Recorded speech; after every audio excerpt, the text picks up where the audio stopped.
Good evening, and welcome to the Lake Forest Community Forum entitled Water, Where Does It Come From, and Where Does It Go?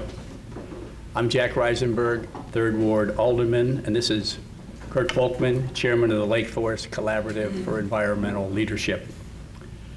Community forums are designed to give residents an informal opportunity to get involved in community issues, to stimulate intellectual curiosity and civil debate, and gather a greater awareness of the challenges and opportunities facing Lake Forest. Susan, could you bring up our agenda?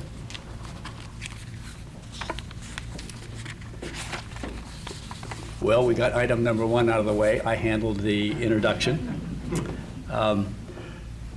Kurt will then give an overview of the environmental collaborative.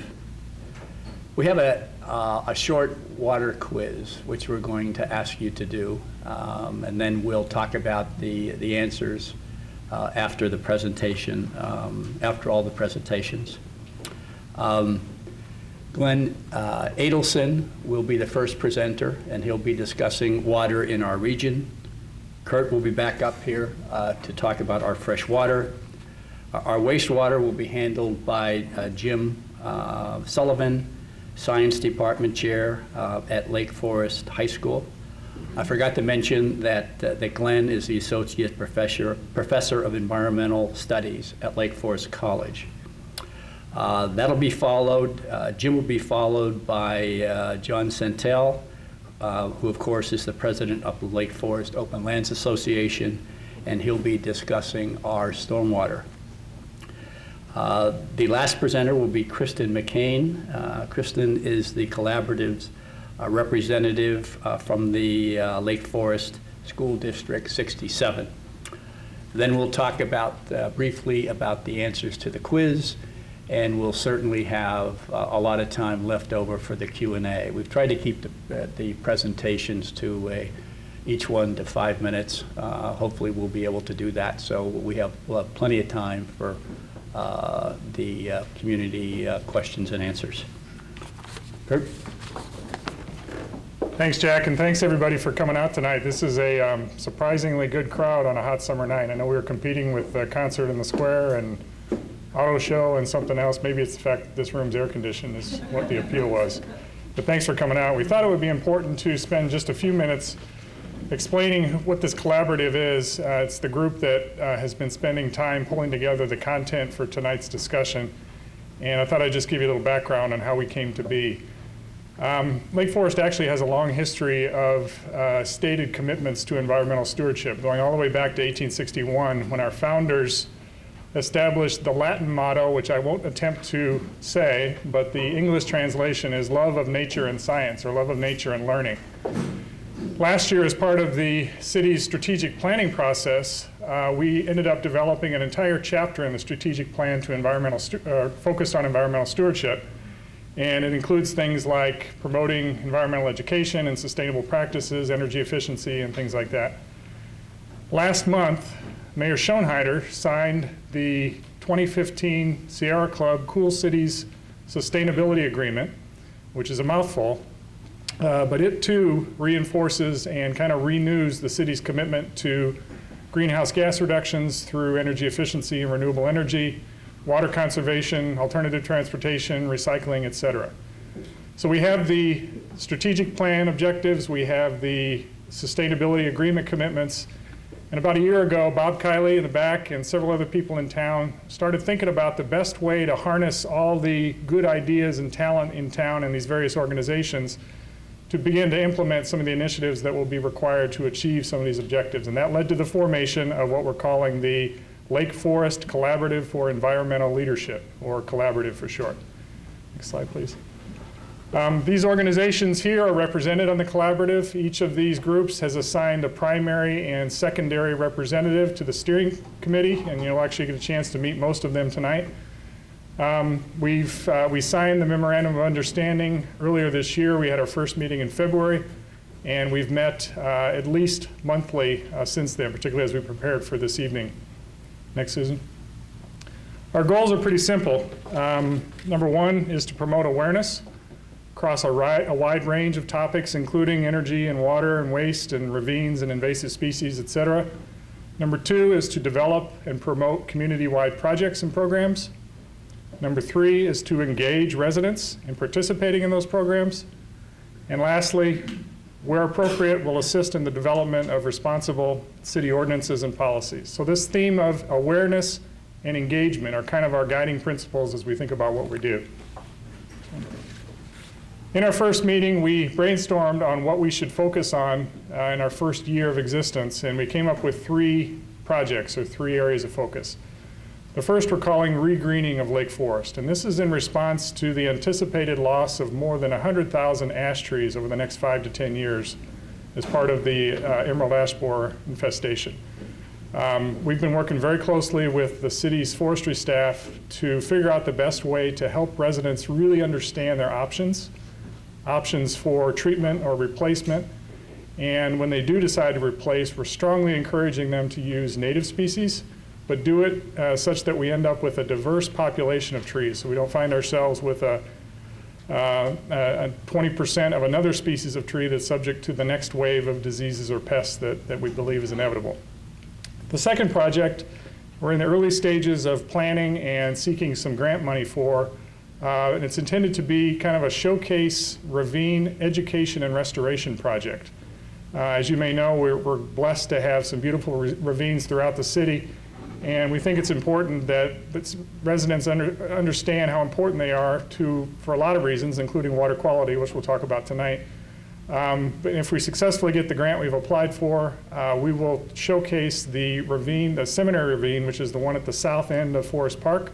It runs all the way up to Lake Forest College, and we picked that one for a couple reasons. One, it's accessible, it's easy to get into, and secondly, a lot of it is city property, which makes it easier for us to do the restoration work. And the last project, which is kind of what we're here tonight to talk about, is an education series that we're calling Where Does It Come From and Where Does It Go? And this is intended, again, to kind of raise awareness across the community of some kind of hidden infrastructure that people probably don't think much about, but are really important. And we're starting with water tonight, so we'll spend the evening talking about water. Where does it come from? Where does it go? And shortly thereafter, we're going to follow up with a series or a session on energy and solid waste. So that's what we're doing. I want to just quickly introduce the steering committee members that are here tonight. Susan. Again, I'm Kurt, the chair of the collaborative. Chuck Myers. Chuck, would you stand up, please? He's with the city. Glenn Adelson, Lake Forest College. John from Lake Forest Open Lands.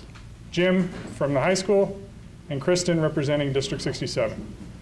So if you have interest at all in working with us, helping us, joining us, please reach out to any of us. We're really looking for folks that want to get involved and help, and please don't hesitate to reach out to any of us.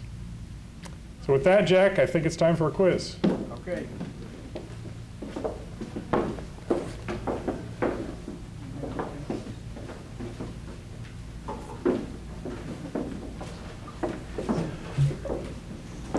We thought it would be interesting just to kind of stimulate some interest in the presentations to have this little quiz. It's 7 quick questions, multiple choice. I think we have pencils. We even have erasers on the pencil. So if you do what I did in college, you should grade well. So I'll wait till, does everybody have them? Okay. Susan, first slide. The first question, of all the water in the world, approximately what percentage is usable by humans?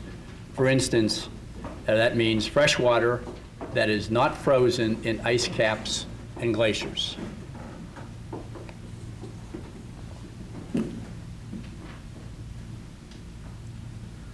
Number 2, approximately what percentage of the world's surface freshwater is in the Great Lakes?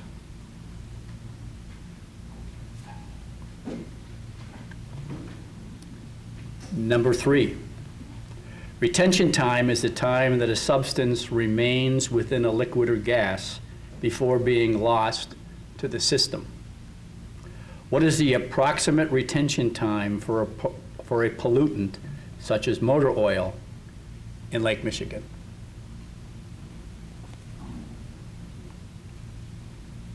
Number 4, when you wash a carrot in the kitchen sink, the water comes from and ends up in Give him a little more time on this. Give him a little more time on this Lots to one? Lots to read, okay.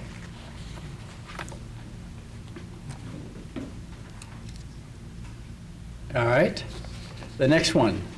If you accidentally flush a bracelet, we changed this. We initially had wedding ring, but we thought that that was kind of inappropriate. Down the toilet. Where does it end up?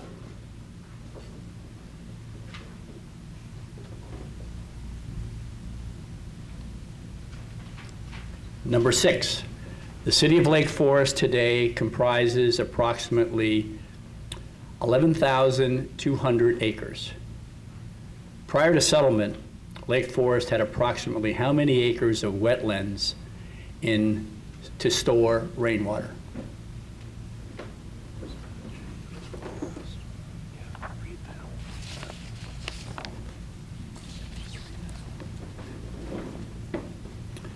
Number 7, see that object? What is the object protruding from the water near the pavilion at the Lake Forest Beach?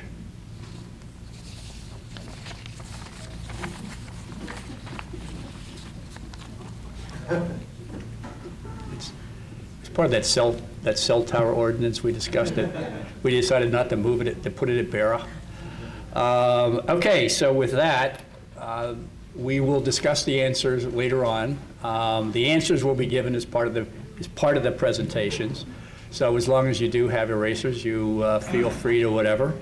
We won't be checking. But now I'd like to introduce Glenn Adelson, who'll be talking about water in our region.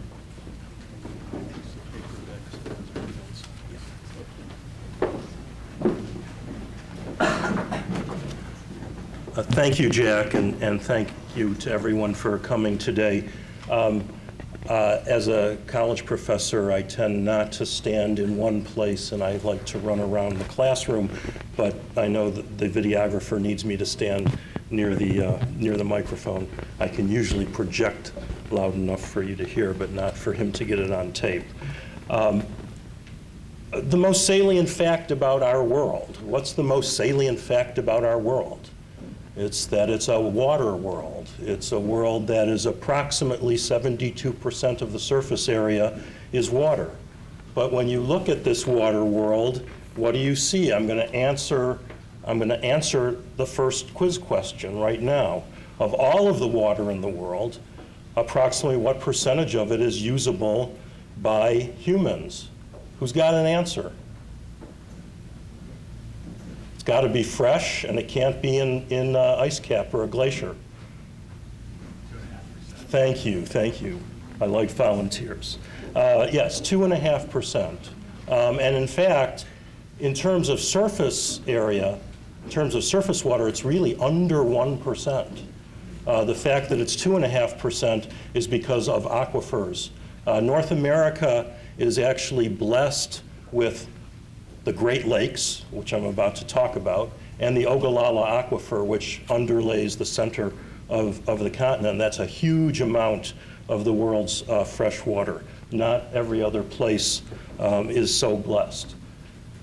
What I'm going to do in the next 4 minutes, or 3.5 minutes, is try to tell you what I usually take an entire semester talking about in our senior seminar in environmental studies, which we call the environmental connections between Chicago and New Orleans, which is really a marketing scheme for, it's the environmental connections between the Great Lakes and the Gulf of Mexico.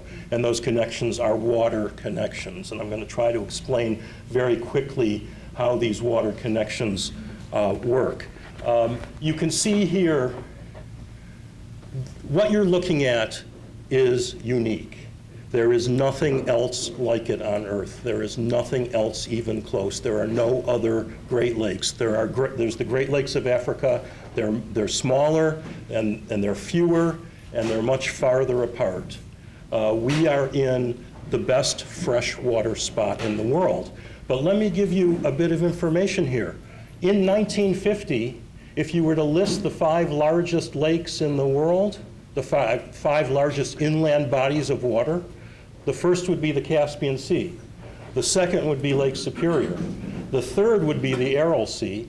The fourth would be Lake Huron, including Georgian Bay that you see up there. And the fifth would be Lake Michigan. But today, Lake Michigan is fourth. And Lake Huron is third, and Lake Superior is second, and the Caspian Sea is still first, because the Aral Sea is gone. And that's something you should look up when you get back home. Google the Aral Sea, A-R-A-L. It was part of the Soviet Union. Stalin wanted to grow cotton in what's now Uzbekistan and diverted the rivers.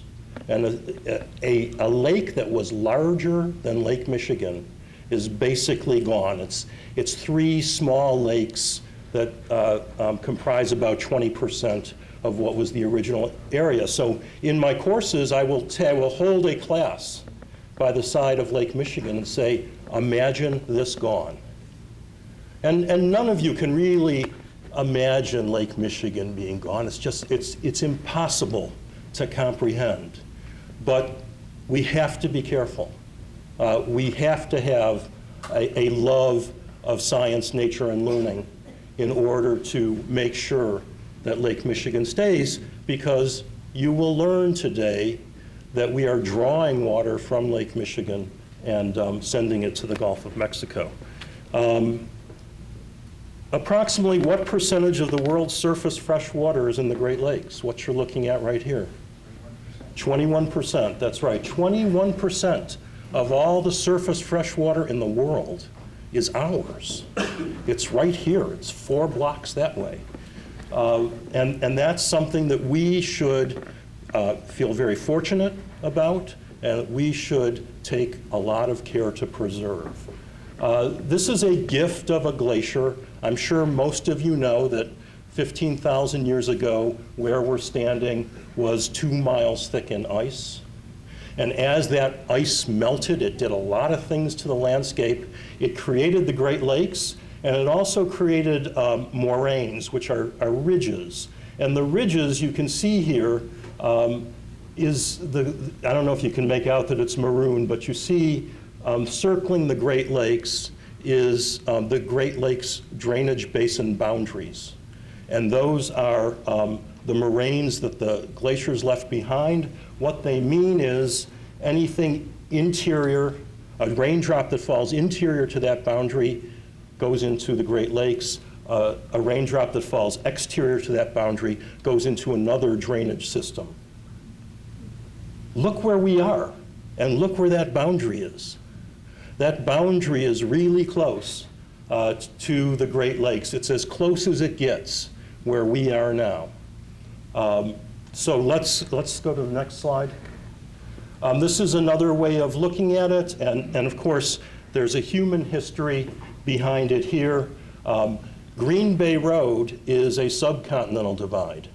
Green Bay Road, if a drop of water landed to the east of Green Bay Road, it would go out the ravines into Lake Michigan. If it landed to the west of Green Bay Road, it would go into the Skokie River or the middle fork of the North Branch of the Chicago River, head down the Chicago River, and go out the mouth of the Chicago River into Lake Michigan. That was until 1900. As you all know, 1848, there was a canal that was built that breached this very shallow and close continental divide.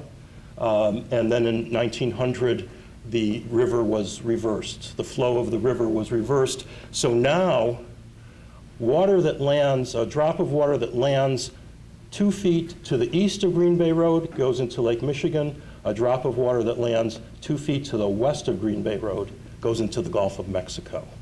So that was a major change in the hydrology and hydrological history of the United States. And then there's the second more major continental divide that runs between those three forks of the North Branch of the Chicago River and the Des Plaines River, which was the natural continental divide. But we have changed things radically, and so most of our water will go out into the Gulf of Mexico as opposed to Lake Michigan. What the city fathers of Chicago did in 1900 was to combine two vast river systems. The Mississippi River system, which you think of as the great river system of North America, which includes the Missouri and the Ohio, the Illinois and the Wisconsin. But the Great Lakes are a great river system.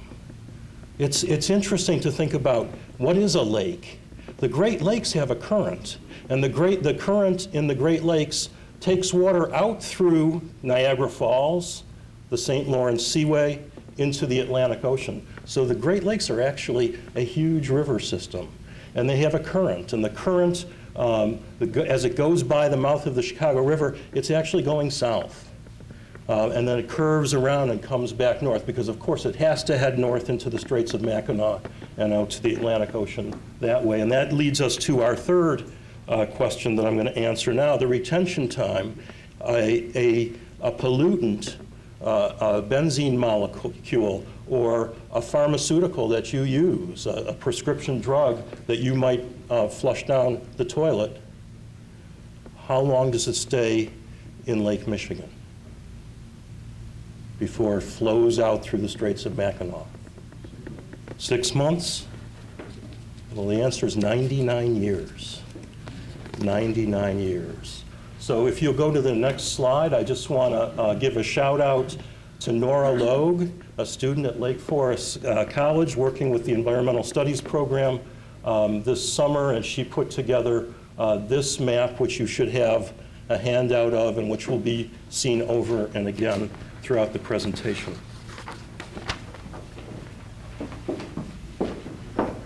Thanks, Glenn. If you didn't get a map, they're outside there, and we put this together to kind of help everybody get grounded in where some of this stuff is that we're going to talk about tonight. The reality is the majority of the infrastructure associated with our water systems you can't see, it's buried.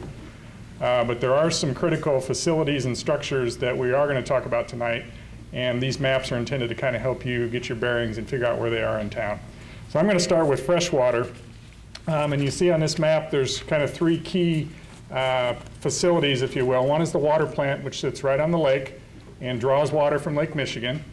The second is on the west end of town is our water tower, which obviously is very easy to see. And the third, which is a little more hidden, is called a booster station, which is also on the west end of town, and I'll explain in a bit what that means. Susan? So this is an aerial view of our water plant. Again, it sits right on the lake. The entrance to the plant is at the intersection of Lake Road and Spruce Avenue.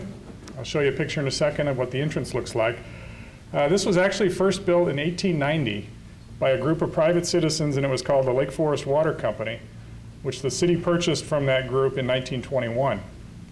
In 2004, we upgraded the filtration system of the plant from a standard sand system to a membrane ultrafiltration system, which at the time was the first one of those that anybody had put in the state of Illinois. So it was pretty high tech back in 2004. And there are intake pipes, two of them, that go out into the lake and draw water into the plant. One's about a half mile out, one's about 3/4 of a mile out. You can't see them, they're under the water. Next slide, please. So this is a shot of the entrance going into the water plant. Again, the intersection of Lake Road and Spruce Avenue. Most of us have probably driven by it and not given it a second thought or thought it was a home or something, but that's actually the entrance to the water plant. Next slide, please. And that's the shot as you go through the gate and you go down the hill to the plant. Next one, please. These are the filtration modules or ultrafiltration modules inside the plant. There's a bunch of pre-filtering that goes on before it gets to this point, but this is the high-tech filtration system. There's 192 of these things inside the plant. They add a little fluoride, a little chlorine to the water at the plant. And the capacity of our treatment plant is 12 million gallons a day under ideal conditions. And that's plenty in the winter. In the winter, our demand is about 2 to 3 million gallons a day. But this time of year, when everybody's watering their lawns and doing irrigation and everything, 12 million gallons a day often isn't enough. And that plant capacity is very sensitive to water temperature and algae. You may have seen some communications that have come from Mike Thomas, who's in the back of the room this week, about the algae in the lake that gets into the intake, gets into the pre-filter stages and kind of mucks things up and significantly reduces the capacity of the treatment plant to process water. That is why, the main reason why we have water restrictions. Because if we find ourselves in a situation where the demand for water exceeds the plant's capacity, which today is less than 12 million gallons a day, we can't maintain pressure in the pipes and we got big problems. So the water restrictions, which we'll talk more about toward the end, are intended to preserve the system's capacity to provide fresh water, and it's very important. Okay? From the plant, it's pumped uphill into the eastern part of town through the distribution system, and the water makes its way to the western part of town where we have our storage facilities. Next slide, please. The tower, which we all can see, holds 1.5 million gallons of water. And at the corner of Wesley and Waukegan, you'll see what looks kind of like Indian burial grounds. But they're actually two 2 million gallon underground storage tanks. Anybody know the corner I'm talking about? It's right across from the West Campus. And that little house that you probably have driven by many times and wonder what the heck is that? That's a booster station. And inside the house are 3 pumps, backup generator, and a chlorination system. So these storage facilities work in concert with the main plant, which also has pumps, to maintain adequate pressure throughout the water system, throughout the city. So when we turn on our faucets, we get good pressure. When the fire department needs it out of the fire hydrants, they have good pressure. And there's sufficient pressure to keep the bad stuff out of the pipes, bacteria, et cetera. If we find ourselves in a situation where the plant can't keep up because the demand is too high, the pressure starts to drop, and we run the risk of a potential boil order, which means everybody has to boil their water. And that almost happened last July. You may remember when it was really hot and dry in June, and we went from odd even restrictions to no watering at all. That's because the plant's capacity was really reaching its limit, and they couldn't get those tanks filled up fast enough to maintain pressure. So following the water restrictions is really important. Next slide, please. Just a quick comment on contaminants. This is a highly regulated process, as you can imagine, and the city does a lot of testing, is required to do a lot of testing, and they actually publish an annual water quality report that everybody gets in the mail. And this explains what they've tested for, and I'm proud to say that the city consistently meets or exceeds all state and federal water quality standards. However, there is a category of things that are called emerging contaminants or unregulated contaminants. And some of them are shown there. There's actually hundreds of them that are starting to show up in trace amounts in the Great Lakes. And we believe this is primarily coming from treated human waste that makes its way back into the lake, or when individuals just dump unused or old pharmaceuticals down the toilet, they find their way back into the waterways. We don't fully understand the implications of this yet. There's a lot of work and research underway to try to understand potential implications, and there is a lack of data because a lot of water systems really don't test for this stuff yet. I will tell you that the City of Lake Forest will begin to test for 28 of these unregulated emerging contaminants beginning in the fall. So we'll start to have data ourselves to better understand what this might mean. Next one. One final comment on our water pricing.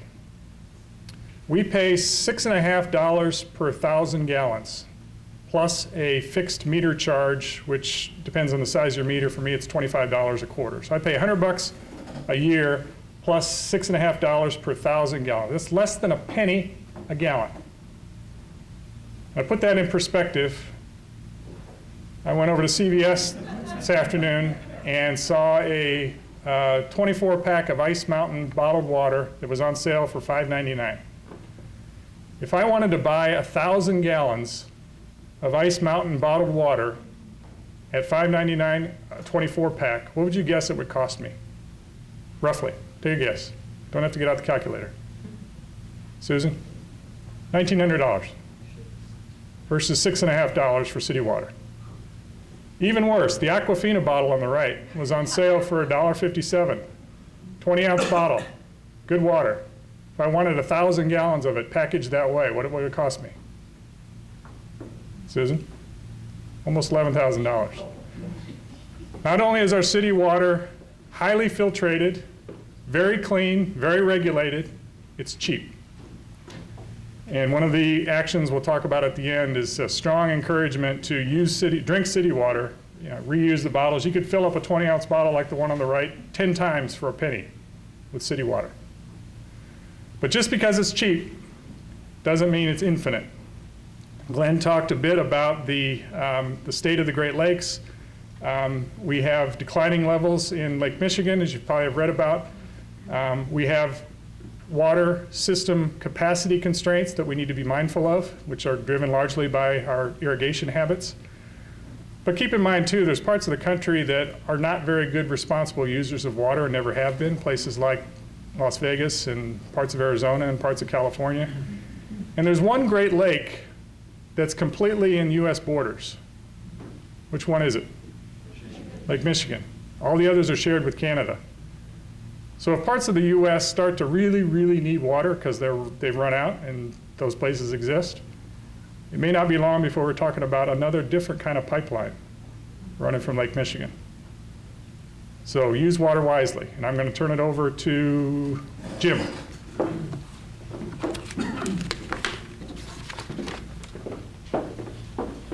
Well, I thought it would have been more appropriate if I was speaker number 2 because I'm talking about waste.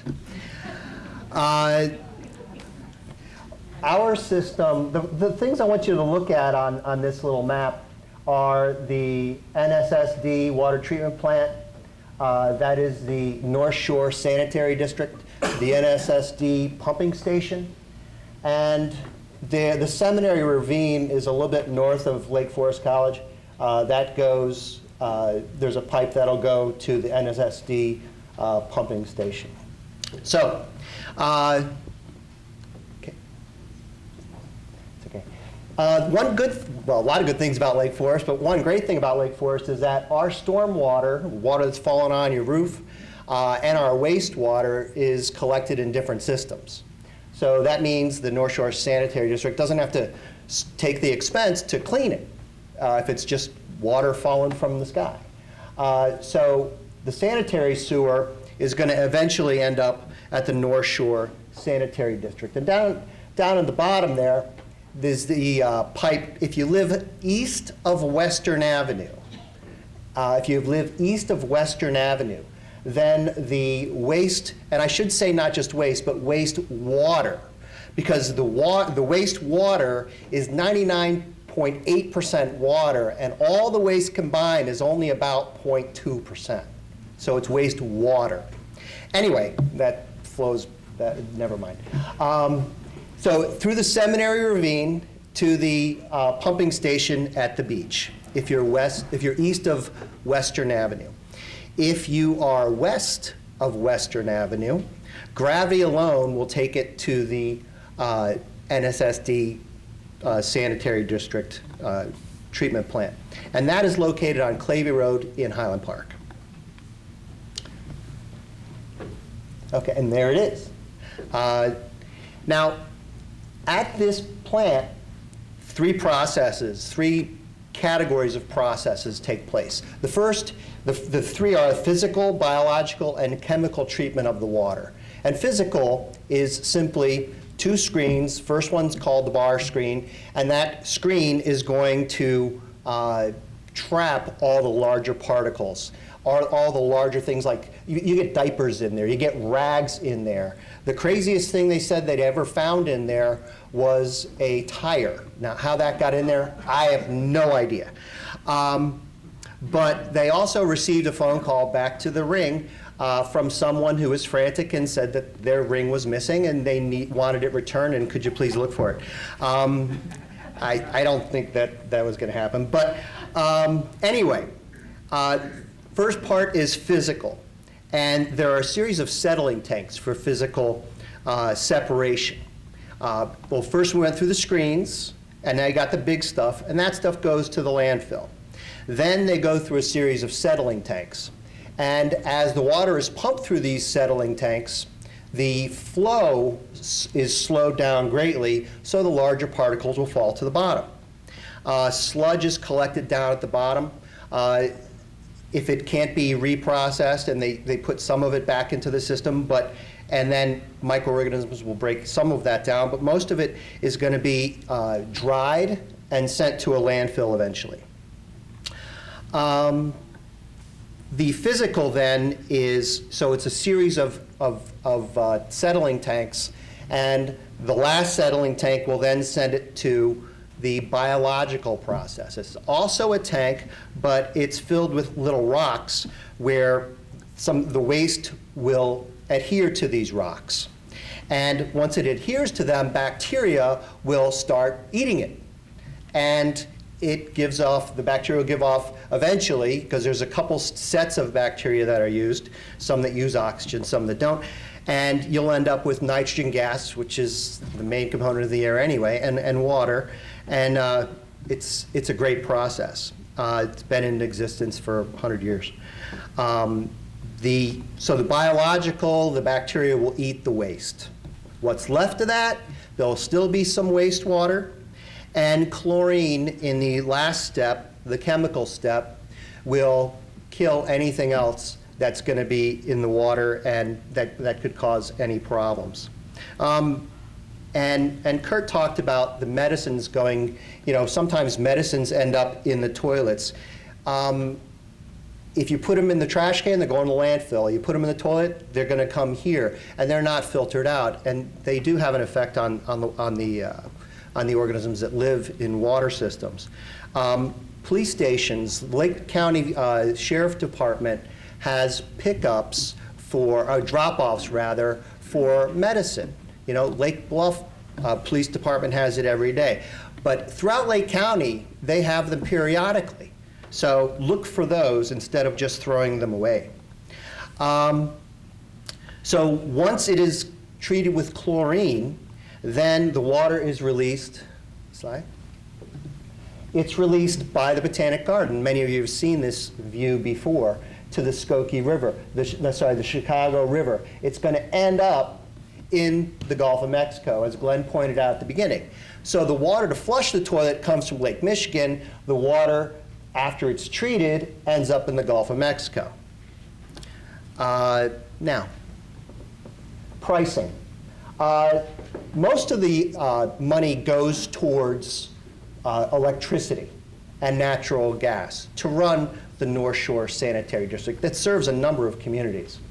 Our pumping station costs a lot less. All they do is pump the wastewater up 7, 10 feet so that gravity will then take it to the treatment plant.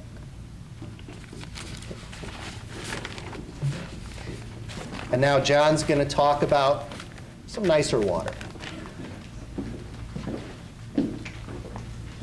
Thanks, Jim, and good evening. I'm John Centella. I'm president of Lake Forest Open Lands, and I'm very pleased to be here and talk about a topic that I'm passionate about, and that's water. So I will do my very best to stick to my 5-minute limit. And I'm going to talk about the impact of stormwater in our community and where does that all go. And if you take a look at the chart up on the screen, from a holistic standpoint, if you look at Green Bay Road as separating our community, like Glenn talked about, for the most part, all the stormwater, all the rainwater we get if you live east of Green Bay Road ends up in Lake Michigan through the ravines. West, it ends up going down, it ends up going to the Skokie Basin or the Middle Fork, and it ends up going down to Winnetka and then down to the Mississippi. It seems simple enough, but our region has tremendous problems with flooding and water quality and erosion. So the question is, why is that? And so to understand why stormwater is a real issue for our community and our whole region, it's helpful to give a brief history of water in our community. And this story holds true not just for Lake Forest,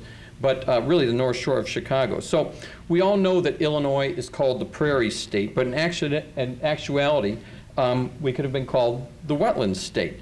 Because before we drained over 85% of our wetlands for farmland and development, our state was inundated with wetlands and streams which hold water like a sponge. So when the Eastern Europeans first came to Illinois, they looked at this land and they said, hey, this land's kind of wet, how could I make it more valuable? Well, I'll just drain it. And then they drain it and they make it farmland. And then they said, well, how could I make it even more valuable than that? And they said, well, I'll put massive amounts of fertilizer on my land. And that worked too. And the result is we're the breadbasket of the world, but we've paid the price in other ways. And really, Lake Forest, in a sense, is no different. So once we were a wetland community, if you look up at this map, this is a map of our historic wetlands, with much of our rainwater staying on the ground until it slowly dissipated or recharged. And this was nature's way of filtering and managing our stormwater runoff. So our community, here's one of your answers to one of your questions. How many acres of wetlands did our community once have? What was the answer? 2,900, that's right. We had close to 3,000 acres of wetlands. So in other words, about a third of the area we call Lake Forest was wetland. And this was before the reversal of the Chicago River. All of our water ultimately made its way to Lake Michigan.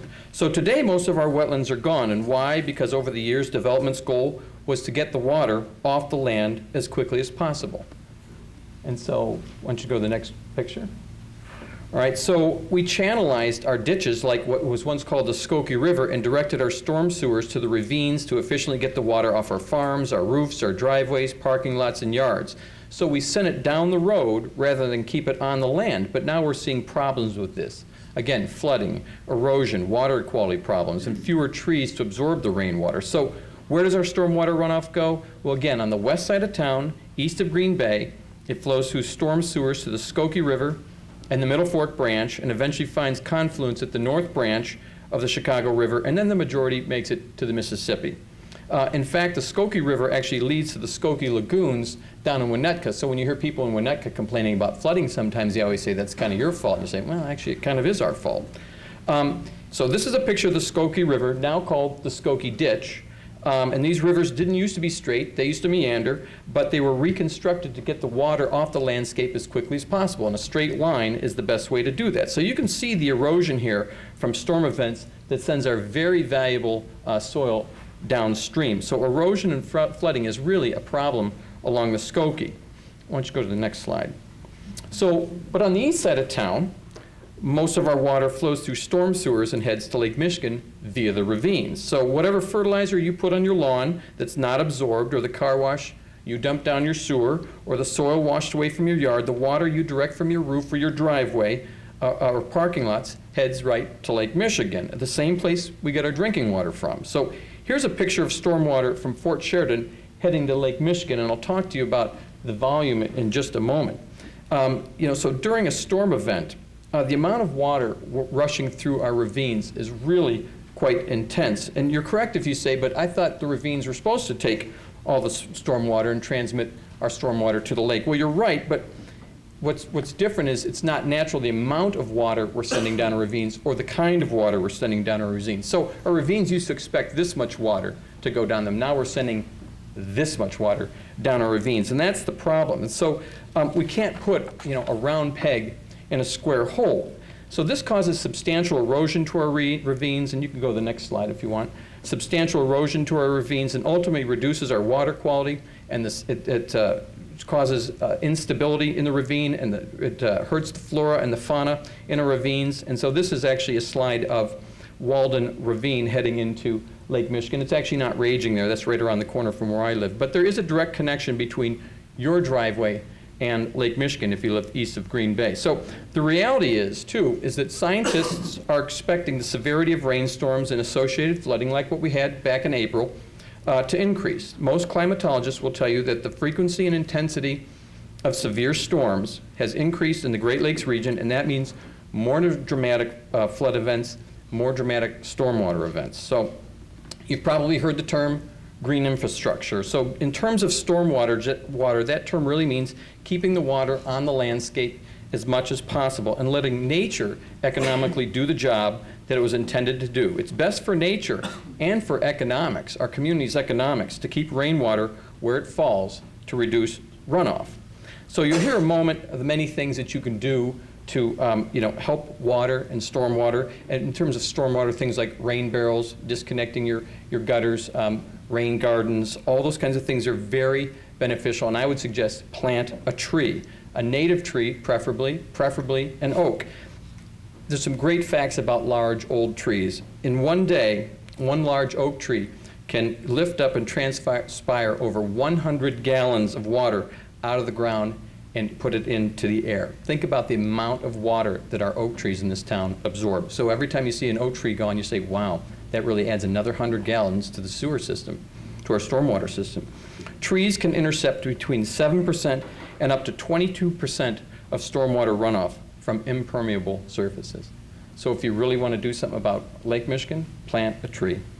Trees are helping communities across the country avoid millions of dollars in stormwater management costs, and this is especially true if you look what they're doing in Los Angeles right now. They have a tremendous program to absorb stormwater by planting trees, and they're doing a great job with it. Finally, we hear about Lake Michigan and water quality, and there is a correlation to our water quality and how we manage the water that enters the lake via our storm sewers. But what is the likely source of our occasional beach closures, Susan?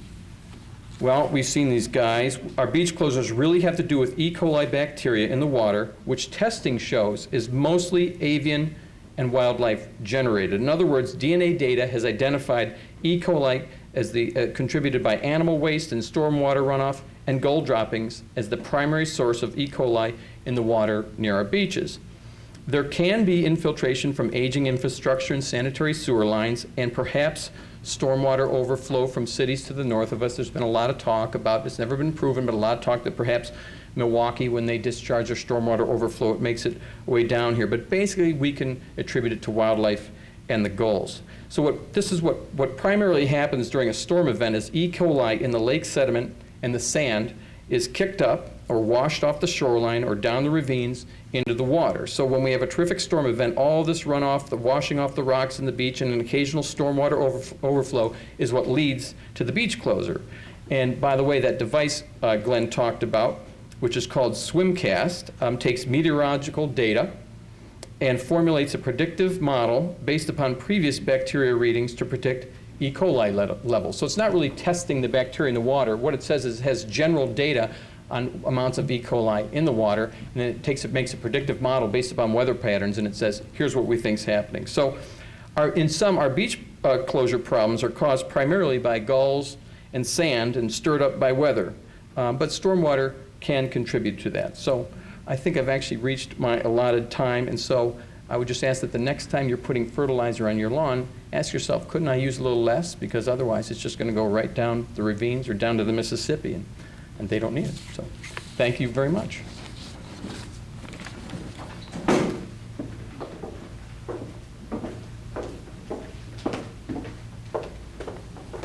Good evening. My part of the presentation is really now what can you do? And we collectively as a group, we kind of, once we've done this research, we thought, you know, what are some recommendations that we could make to the public to help take care of our water? And also, what are some really easy ways to take care of the water?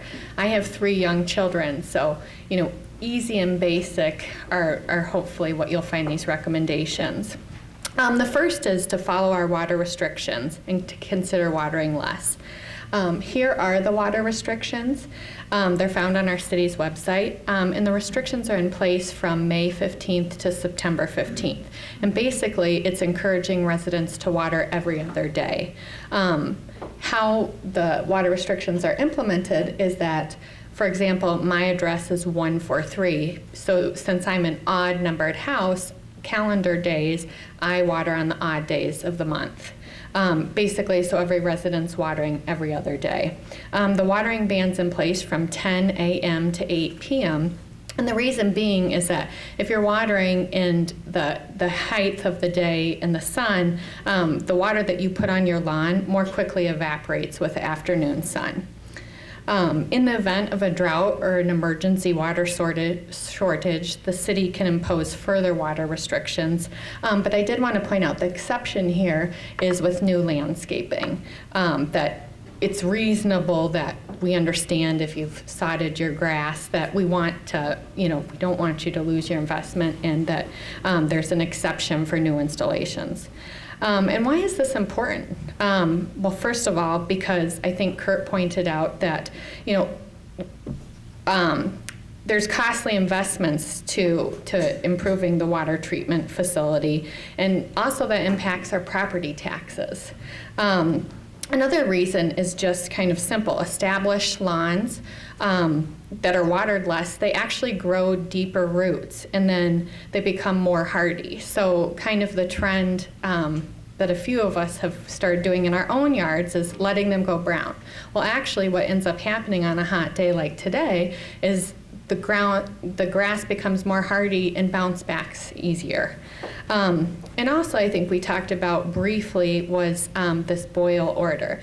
Last year, when we had a drought and a water shortage, we were about 24 hours away to having to boil our water to be able to drink it safely.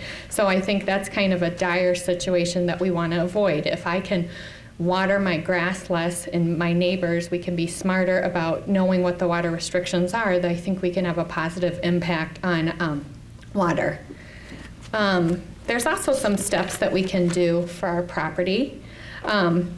So we're suggesting that you reduce the amount of fertilizers and pesticides that you use, particularly if you live east of Green Bay, because it ends up in our ravines, Lake Michigan, and our drinking water.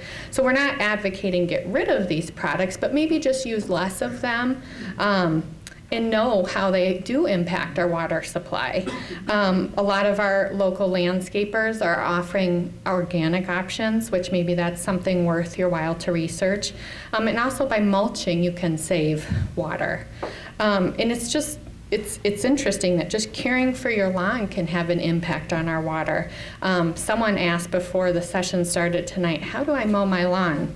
And if you mow high, you water less, you can actually eliminate more weeds in your yard. And the simple step is leaving grass clippings on your yard. They can fertilize while they decompose. The third recommendation is to consider adding green infrastructure, which John just briefly talked about. But by adding green infrastructure, which we have some examples of native plants, planting trees, using rain barrels, you're really helping with our neighbors south of us.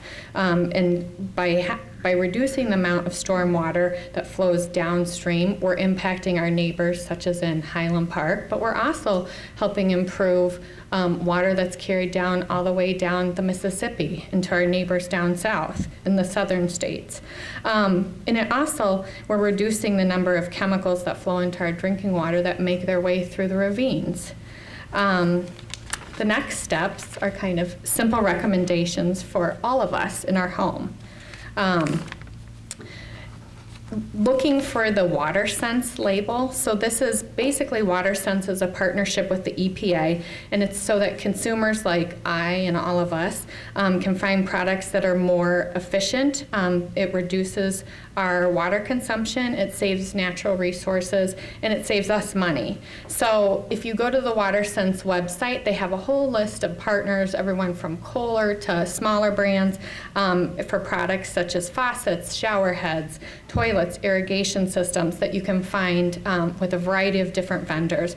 But I thought this was kind of an interesting fact in kind of replacing or upgrading some of your faucets or toilets or outdoor products. A running toilet can waste around 2 gallons of water per minute. Leaky toilets and indoor faucets and outdoor faucets around your home can cost you up to $200 a year on your utility bill and waste 10,000 gallons of water. So a lot of times the solution is very simple. It's just finding the leak in your home, maybe adding a rubber stopper to it, or even if you do need to call a plumber to fix the leak, in the long run you're going to be saving money. Number 6, I think we've gone over earlier in the presentation, is just not to dump harmful products down the toilet. Keeps it out of our water supply. The police station has drop-off boxes for your pharmaceutical products. The city also has the SWALCO collection dates for the Solid Waste Agency of Lake County. I think it should be rather obvious that you should never dump, paint or antifreeze down storm wells or even down your own drains at home. But if you look at the city's website and the SWALCO list, they have a list of acceptable items that they'll pick up and then the collection dates. And number 7, use phosphorus-free agents.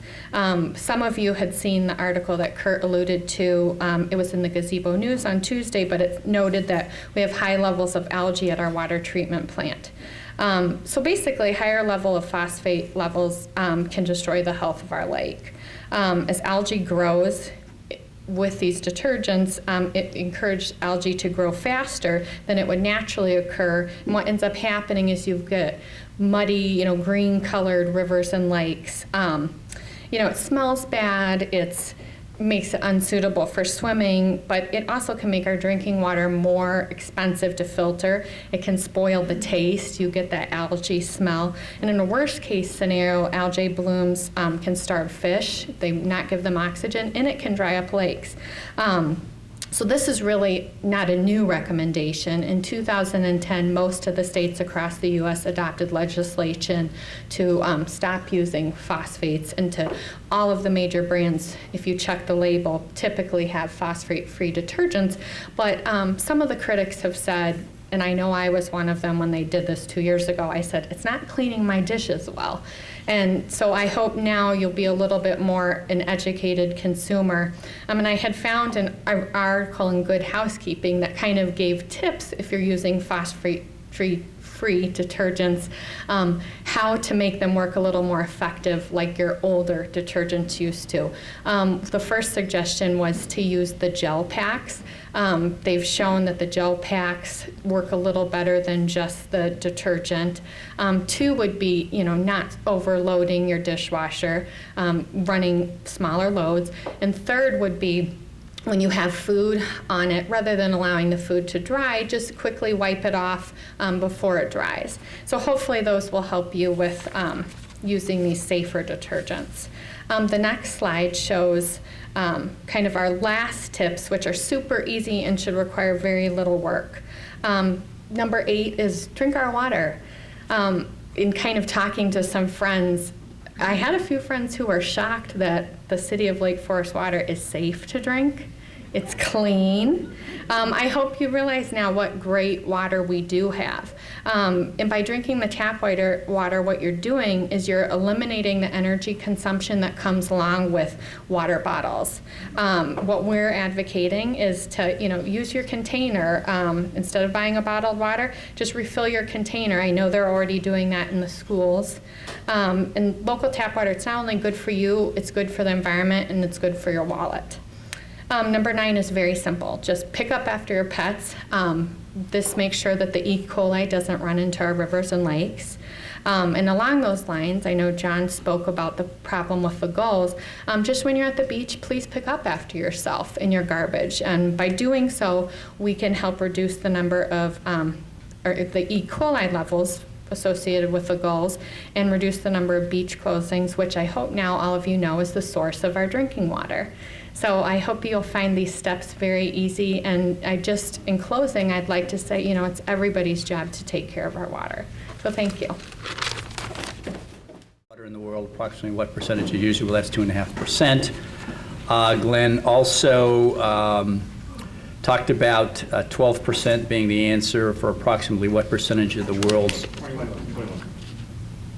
Oh, I circled the wrong one. You don't have to tell. Yeah. I wonder why I'm not giving one of these presentations. Yeah, at 21%.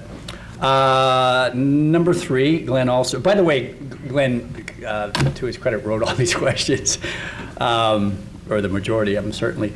Retention time is 99 years. Number 4 was covered by Kurt and Jim, and that, of course, it flows from Lake Michigan and into the Gulf of Mexico. Number 5, if you accidentally flush a bracelet down the toilet, where does it end up? And of course, that's the North Shore Sanitary District treatment on Clavey Road in Highland Park. Number 6 was the acreage, 2,900. Number 7, I don't think we covered. That's not the cell tower. After all, it's number D, an E. coli monitoring device that predicts the presence of E. coli by measuring temperature and humidity. So it kind of gives us a warning before it actually occurs. I think there was some curiosity as Glenn put the questions together and as we were meeting. Can I just a show of hands, how many got one right? How many got one answer right? What? Yeah, okay, well, okay. Kurt wants everybody to, because we have, oh, we shouldn't have said this, we've got Fabulous prizes. prizes. We've got fabulous prizes, ladies and gentlemen. Okay, stand up if you've got, what are we gonna do? Are we gonna start with? Start with one. we're gonna- Stand up if you got one If you got one right. Are we saying one and only Just one? at least one, at least one. At least, At least one, stand up. You got at least At least one. Stay standing if you got at least two. okay. Stay standing if you've got at least two. Stay standing if you got at least three. Wow. Stay standing if you had at least four. 5. Got a lot to give away, so we might as well. Well, we got at least enough to give away here, right? Yeah. I think, well, but let's go all the way to the end. Okay, 6. Who got them all right? Anybody get them all right? So I Okay. think five. Two winners, yeah. Give them to the, anybody got 4 or 1? Yeah, anybody who got 4 more, stand up. You okay with that? I think we have enough. Okay, so stand back up.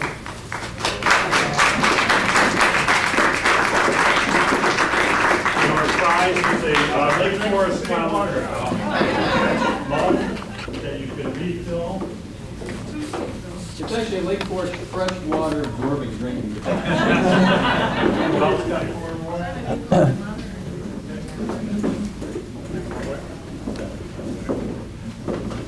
Good, we didn't get them all away. I got one to take home myself. That's great. That's great. Bob is gonna take notes of one anybody in mind. He's gonna describe, Bob, Kylie's gonna describe. Oh, for questions? Okay. Bob, you're going to scribe for the Q&A? I can. Yeah, okay. I didn't get a mug, but I will. Well, Bob, you know I'll take care of you, for goodness sake. You know, do the presenters want to bring their chairs up here? Kurt, you think that's a good idea? Because you were the guys who are going to be answering the questions.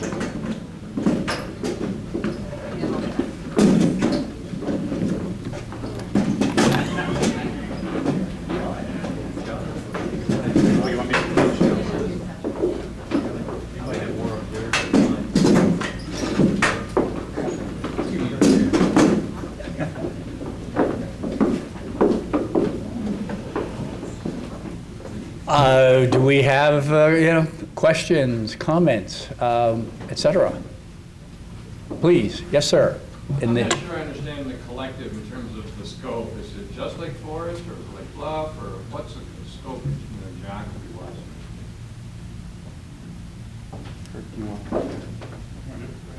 It's all people who are affiliated with Lake Forest. So Lake Forest High School, Lake Forest College, resident of Lake Forest Open Lands, and the city. So, yeah. But since the high school serves Lake Bluff, then you've got, if we have kids at the high school, then we encourage you to participate as well, even if you're Lake Forest. And I live in Lake Forest. Kurt, well, I was going to say, Kurt, a procedural question. Maybe the answer, the individual who answers the question should come up here, repeat the question, because we're taping this for teaching purposes later on. So, Got it. all right. So the collaborative is a collaborative of the city of Lake Forest and its constituents, including the college, the school districts, Lake Forest Open Lands, and the city government. But as was mentioned, the school districts serve Lake Bluff, and we in no way intend to be an exclusive group. We encourage anyone who has any connection with Lake Forest or Lake Bluff to get involved. And the first contact would probably be you, Kurt? Sure. I think, Kurt Buckland. Yeah, yes, question over here. Can you use the water tax money that you collect fund innovative or green, for lack of a better word, studies and projects and programs? Well, you want me to answer that one? Well, you may be the only one capable of answering that one. The question was whether or not the city could use the water revenue that is collected on water bills for green initiatives and other innovative projects. The answer is yes. The city council makes a decision every year when we adopt our budget as to where those funds will go.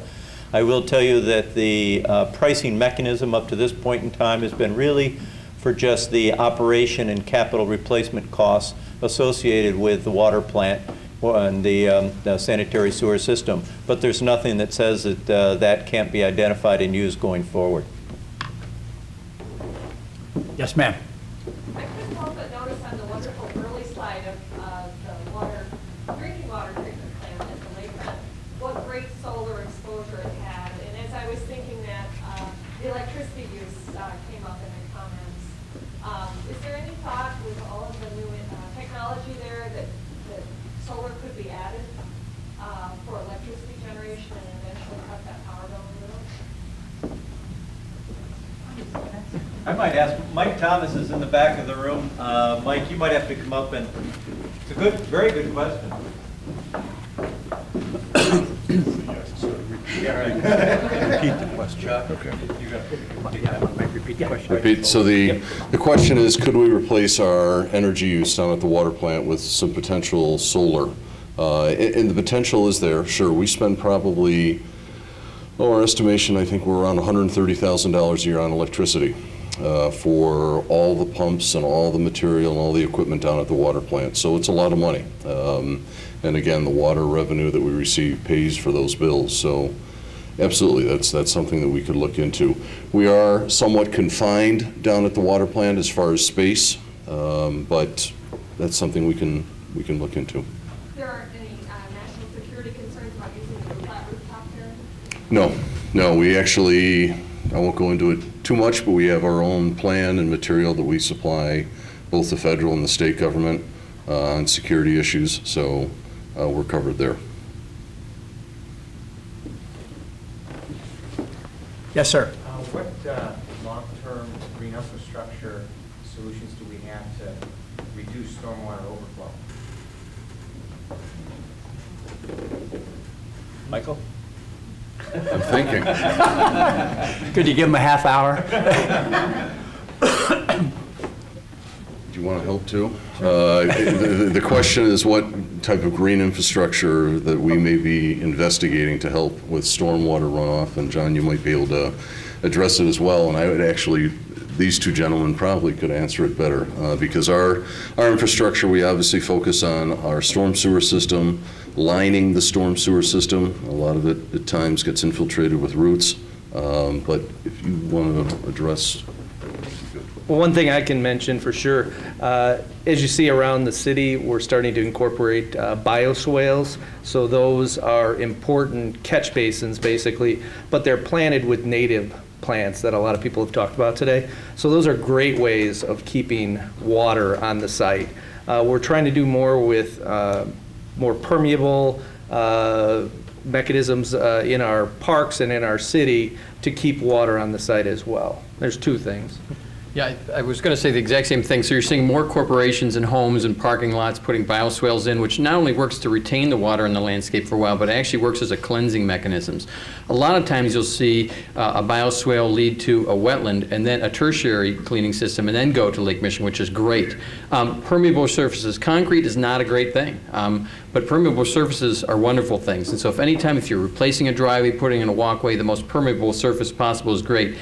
Native plants are wonderful. They use less water by far. Most of the native trees are drought tolerant. Once you get them established, you won't have to worry about them. Of course, rain barrels, these things all add up. Just trying to keep the water, green infrastructure is really about trying to keep the water on the landscape as long as possible. Because when we looked at that wetland map that said we had 3,000 acres of wetlands, wetlands are determined by the chemistry in the soil.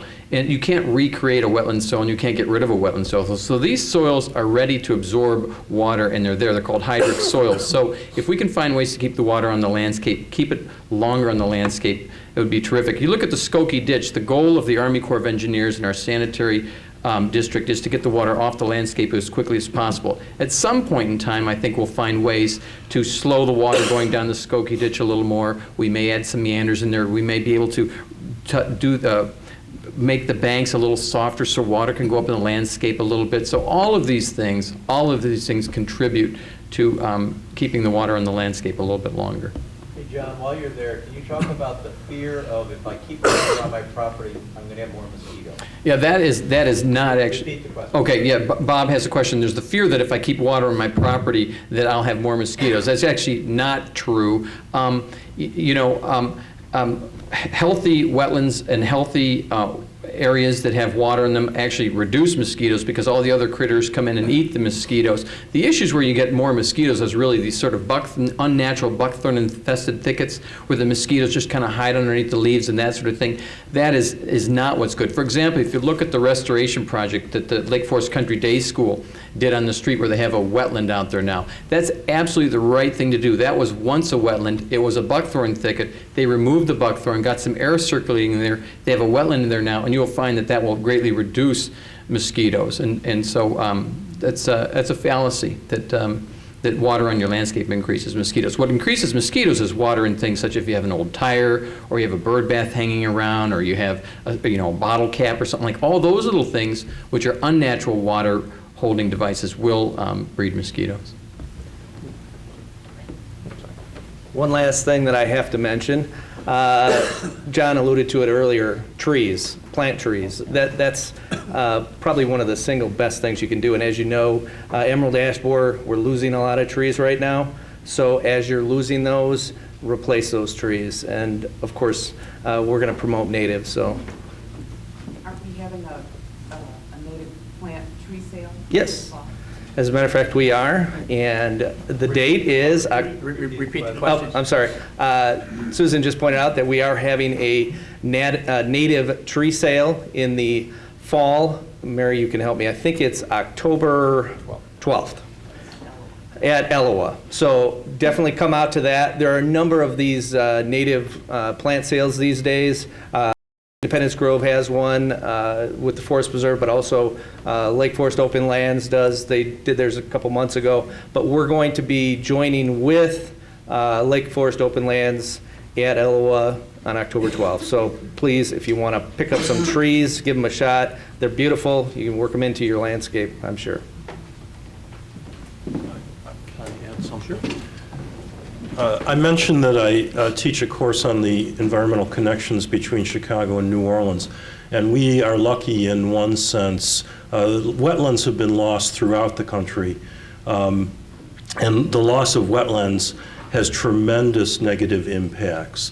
Hurricane Katrina was a storm that hit New Orleans at much greater force because of the loss of wetlands around New Orleans. There's tremendous land loss on the Gulf of Mexico.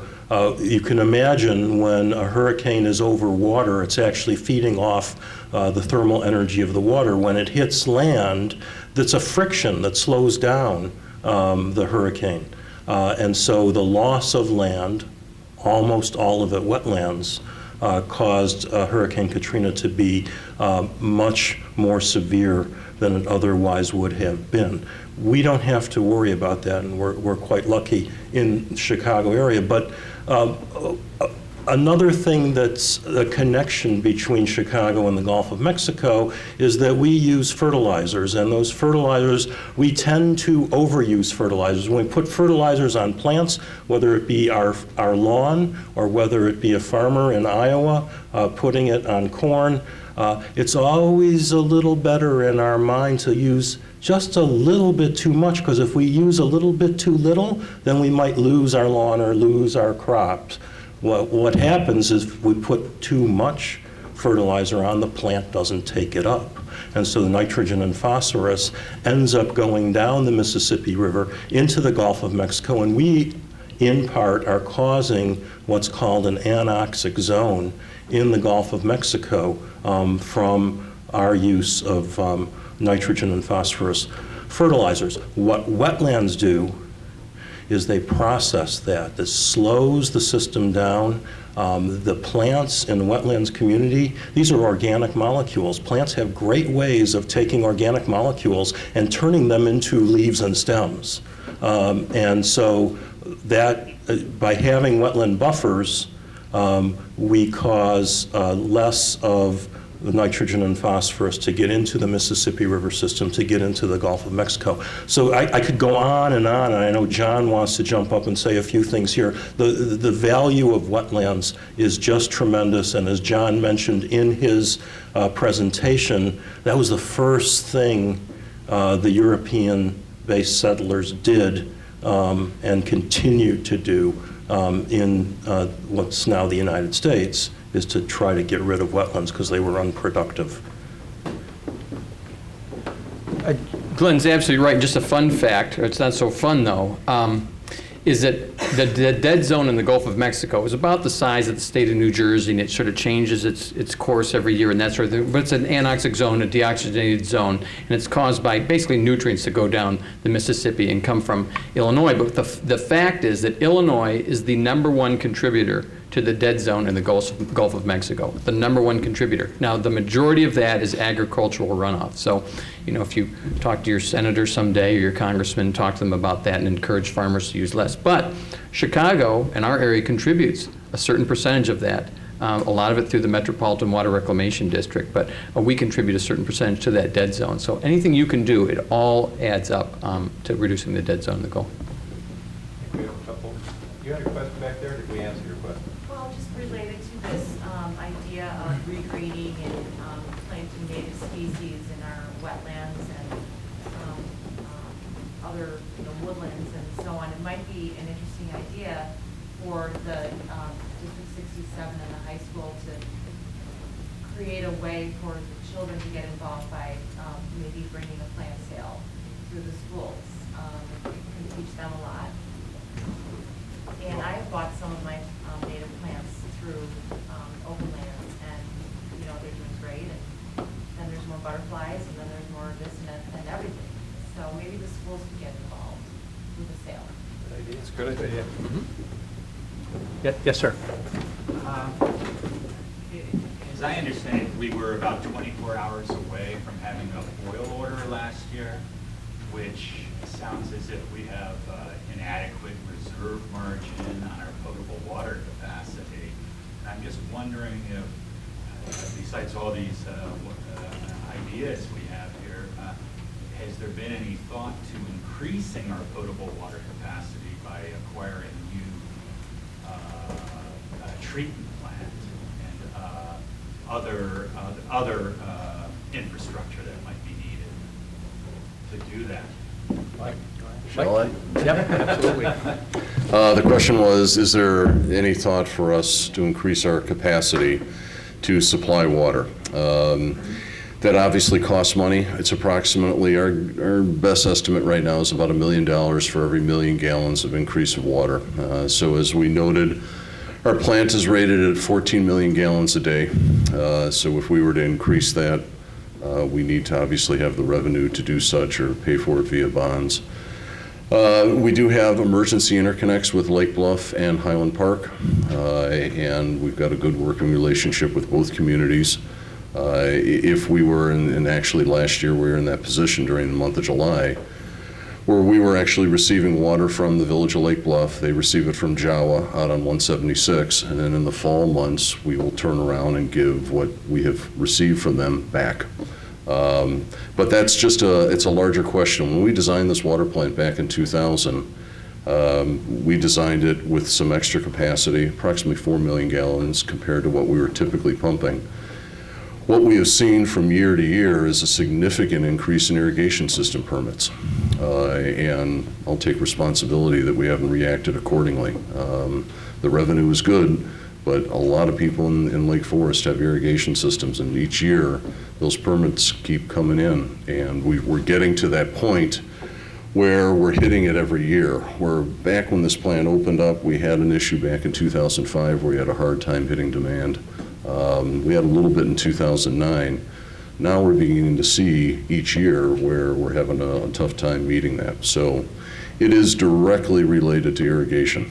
There's nothing else but the irrigation systems in the city.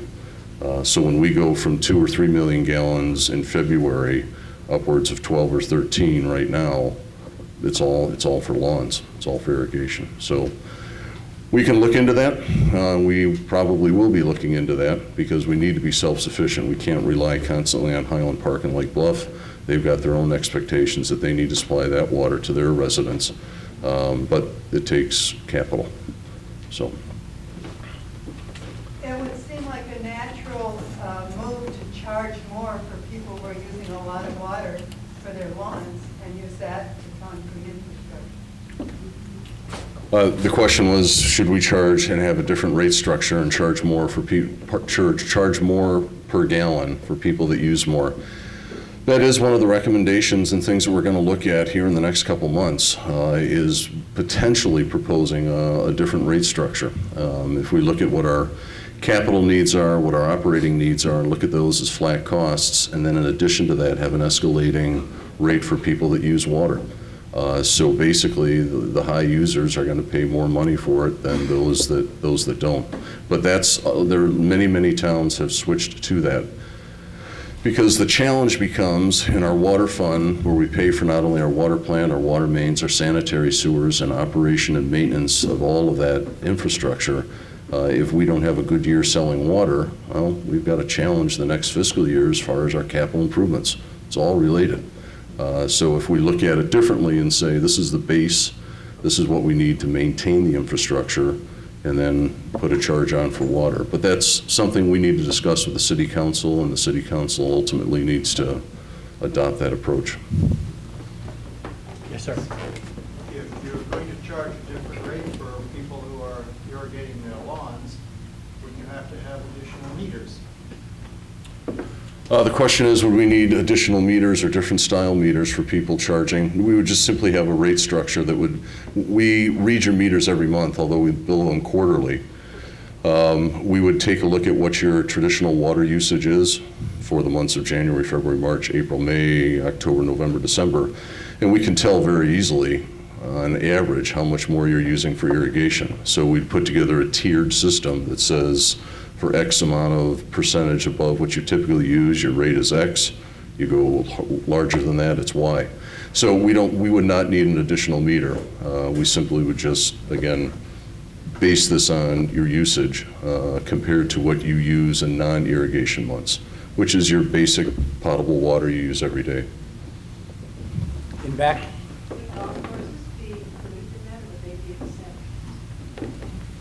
The question is, would the golf courses be included in that or exempt?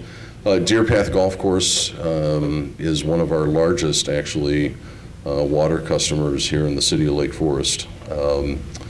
That's a question ultimately for the city council. They set the policy on that. So that's a very good question. You might mention the other golf courses, though. Yeah.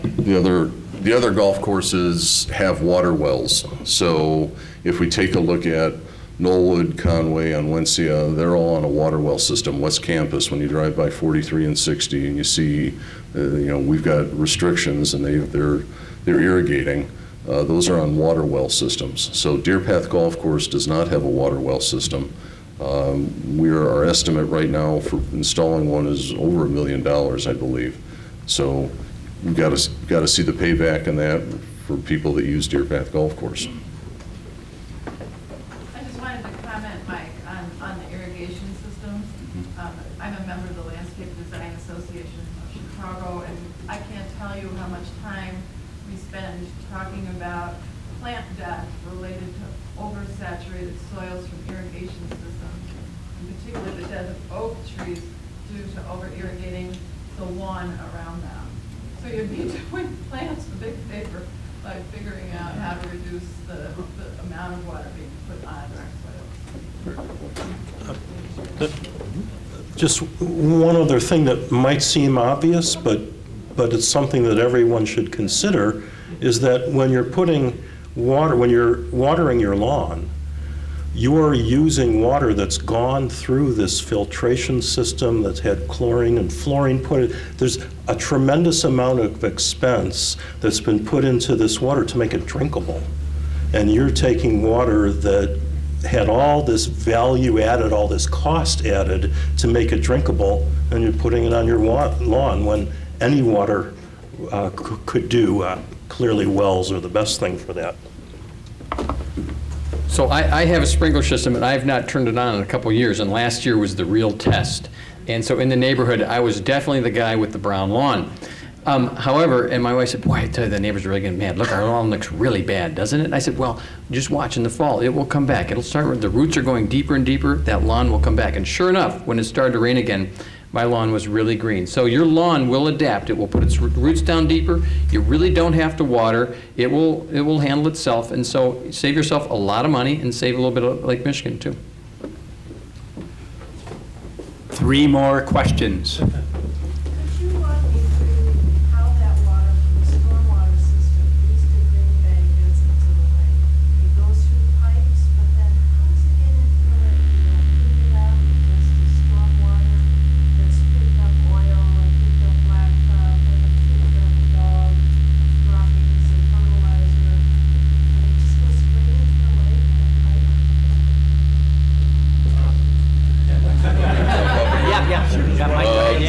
The answer to that is yes. So all of our, the question is, how does all of the stormwater make it to the lake, especially the stormwater east of Green Bay Road? It enters our storm sewer system. That storm sewer system, the outfalls, majority of them are in these ravines. We've got approximately 40 ravines on the east side of town, and from there flows into the lake. There is no filtration. Whatever goes into those storm sewers, you see what we call catch basins on the side of the road, roads that have got concrete curb and gutter. That's collecting the storm water. That's going into a storm sewer underneath the pavement or your right-of-way, your parkway. All of that by gravity heads east, dumps into the ravines, and the ravines drain to the lake. And that's how the storm sewer system works. With these big storm events, does that mean that they're coming out with higher force, and are they causing erosion? The question is, with the higher storm events like we had in April, is there more force with the water coming out? And the answer is yes, absolutely. And it's one of the reasons that we need to begin looking at these ravines more seriously, because of the erosion from exactly that. And we've done a little bit of work, but we need to do a lot more. This has been a really great session. I'm interested in water, and I only got 4 questions right. So it's really been a very good awareness building. And I think everybody in the room here is really interested in it. The question I have is, how can we build awareness in our whole community? And can we leverage things that have been done in other communities? We've got a couple of guys here from Milwaukee that have a website that looks at comparing utilization of water in households, so that people can go on and just compare their utilization, or just build awareness of exactly the types of things that you're talking about here, and makes it almost like a game. Are there things that you've already thought of about how we can, in the schools, of course, is a great starting point, but are there other things that we can do that leverage other communities, or are you talking to other communities? Kurt, would you like to field that one? So the question was, what's the best way to spread the word further and take advantage of what other communities have done to make this even richer? And yes, we've thought a lot about that. And first I want to give a shout out to Glencoe, and Lori Morse is sitting back there from Glencoe. This whole idea of where does it come from, where does it go, we stole from Glencoe. And I'm not too proud to admit that. They did a similar series. You also included waste, I believe, correct? Solid waste, yeah. But we thought it was important to do a Lake Forest version of this because, as you learned tonight, there's some very unique characteristics about our city and our hydrology and everything. So 2 thoughts to your question. I would love to learn what Milwaukee did and understand that gaming idea. I think that's very powerful. Glenn mentioned Nora Logue, who's a student at Lake Forest College, and one of the asks we have of her is to turn a lot of the pictures and graphics and everything you saw tonight into a website. The presentation itself from tonight will be available on the Lake Forest website, right, Susan?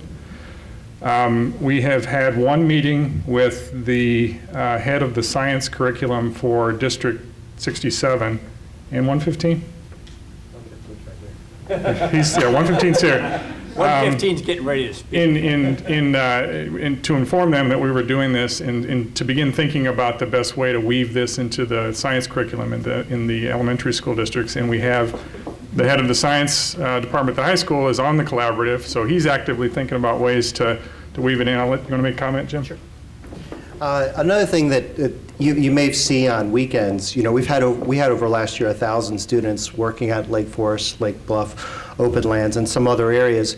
And as part of our curriculum for all the districts, the college included, getting out there and working on the land. We do collect seeds. We do turn them into seed repositories so that they can be planted. We do clear buckthorn. We do all those things right now, and 1,000 people strong. It's significant. If you don't think so, look at the buckthorn along at the bike path across the street from the high school. 10 years ago, you couldn't see the high school from the bike path.